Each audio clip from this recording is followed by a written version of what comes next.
2020 lugenda kuba lunaku luzibu nnyo okwerabirwa ab'omu maka ga Charles Seguya agasangibwa ku kyalo Butenga mu disitulikiti y'e Bukomansimbi.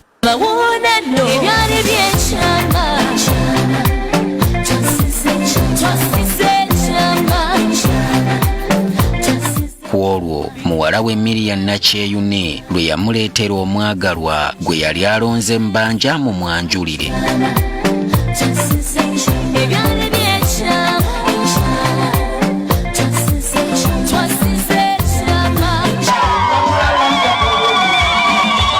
Okumanya omukolo gwali mawuuno gwasitula n'ebikonge mu kisaawe ky'okusanyusa abaazinisa abagenyi n'abakyaliddwa amazina agakira ag'ekisaani kinnamatimbo.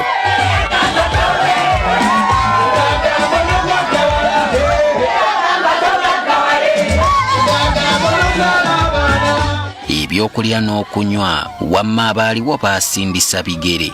Omusajja eyali ayanjulwa ayitibwa Matthew Bwayo ng'asibuka mbaale era ng'atubuulidde omuteretebwa gw'ensimbi gwe yayiwa mu mukolo ogwali makunale ng'entanda okuli ekibya. Naspendinga almost 50 million mu Kwanjula kokka.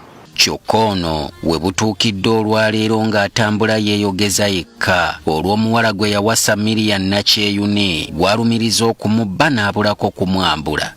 Bwayo atunyumirizza nti omuwala gwe tulaba yeetiriboosa mu busuuti yamusisinkana ku ntandikwa y'omwaka gwa 2020 era mbagirawo n'amwanjulira muganda we gwe tutegeddeko erya Robina nti Robina ye yaperereza Bwayo ayanguyiriza ensonga omwana amutwale ng'abaleebeesi tebannamupasula. Kati nabagamba mu myezi 3 nabagamba emyezi egyo onookugisalako. Ndokuba twali ogendayo mu December naye nengisalako okukyala nakubeerayo nga 7 omwezi gwa 11. Ng'omukolo tegunnatuuka ono agamba nti yakwata obukadde bw'ezaaku 25 n'aziwa Nakyeyune agenda aguleyo mmotoka gye baneeyambisanga mu by'entambula era nga yali yamugulira n'ennyumba nnamba ku kyalo Kakindu mu town council y'e Katabi mu disitulikiti y'e Wakiso. Mmotoka eno era erabwako ne ku mukolo nga Nakyeyune ye yagireeta okulaga nti bbaawe yamugulidde ekirabo ekyakapyata. Na wayo sente kukola ki kugula nze saabeerako twamaliza omukolo ne motoka negirekayo nga baakamala ssabbiiti 2 ewaka. Bwayo yatambulamu okugenda embaale ku mirimu gye ng'omukyala amulesse mu maka gaabwe Kakindu nga wayise ennaku 2 yakomawo kyokka okusanga nga mmotoka n'ebimu ku bintu by'omu nju nga tabikubako kya mu lubaale. Munne yamutegeeza nti yo mmotoka yagitunze asobole okufunamu ezi n'atandika bizinesi awo n'ogw'okulera engalo. Tunze kukola ki? Nti njagadde bizinesi, njagala kukola bizinesi. Kati otunze sente meka? Nti milioni 17. Kugamba nti ndagaako n'agamba munange sente ya Museveni eweddewo tekyaliwo, sente ziweddewo. Ne mugamba okoledde ki sente mu nnaku lumu oba mu nnaku 2 okoledde ki sente? Nti sente eweddewo. Ensonga yaziyingizaamu ab'oluganda lw'omukyala be yamulaga. Baamubuuza mirundi 10 n'agaana kukola ki kubaddamu. Ekyavaamu mulundi gwa 11 n'akyuka bw'ati n'agamba nkuwadde sente. Lwaki tobagamba nti nkuwadde milioni 14 kiro? Wano Bwayo we yakoma okutegeera n'azirika. Ngazze engulu ab'oluganda lwa Nakyeyune baamusaba awaabe ku poliisi osanga Nakyeyune anannyonnyola wa mmotoka gye yagitutte. Ti ku poliisi y'ekisubi gye baagenda akulira poliisi naye yasoberwa n'awa omusajja amagezi asooke yeesonyiwa omukazi. Nampa abasirikale yamuwa abasirikale 2 abapoliisi n'agamba mumuwerekere agende aggyemu ebibye.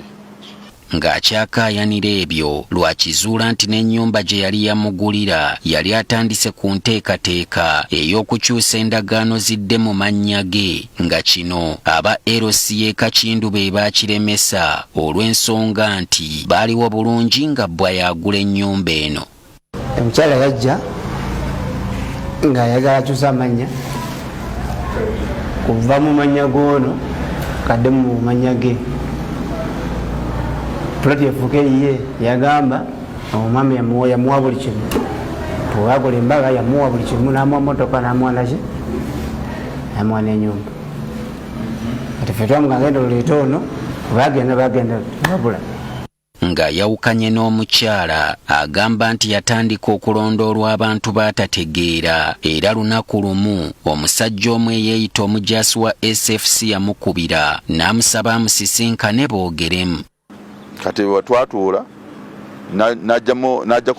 n'ajjamu pistool ye kunankani ku west n'agiteeka ku meeza n'ateekako yalina ebbaasa n'ateekako baasa kati n'agira bw'ati yeesigama bw'ati kati bwe yeesigama n'atandika kumbuuza nti gwe Isima Masabo mumanyiiko ki nti mu bingi bye baayogera omusajja ono yamulagira ensonga z'alondoola zonna ziveeko oba si ekyo yali waakulugulamu bulamu.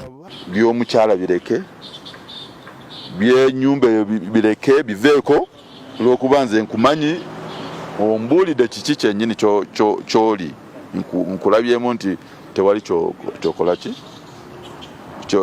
tolina ekizibu kyonna. Mbu yatandika okumukolako olukwano era lumu n'amutegeeza nga mmotoka eziwerekera omukulembeze w'eggwanga bwe zaali zigenda okutundibwa ku nnyondo nti naye yeegulireko emu ku bukadde 25 era ye kennyini n'asuubiza okumuyambako mu nsonga eno engeri gy'ali omusirikale ate ng'abakulu abatuukirira butereevu.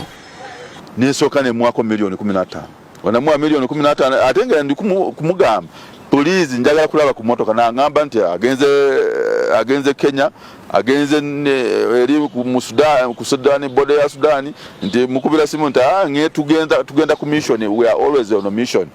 Ensimbi ezibulayo ku bukadde 15 bwayo yazifuna na ku bawozi ba nsimbi ng'asinzeeyo ndagaano ya nnyumba ye ng'amaze okumalayo ensimbi eyeeyita omusirikale wa SFC teyaddamu kukwata masimu ge. Zaabera zigenda kuwera saa 12 nenteekawo sente $10,000,000 era nenziweereza ku namba ezo ebbiri. Olwaddamu nga njagala kutegeera sente zituuse teyankwata. Enkeera yaayo nenkuba simu tali kukwata. Olunaku lw'enkya kugenda mu kyalo omuwala Miriam Nakyeyune gye yategeeza bwayo nti gyasibuka olabe biki bye twazuulayo. Eno twasangayo amannya malala n'enzikiriza omuwala gy'agwamu.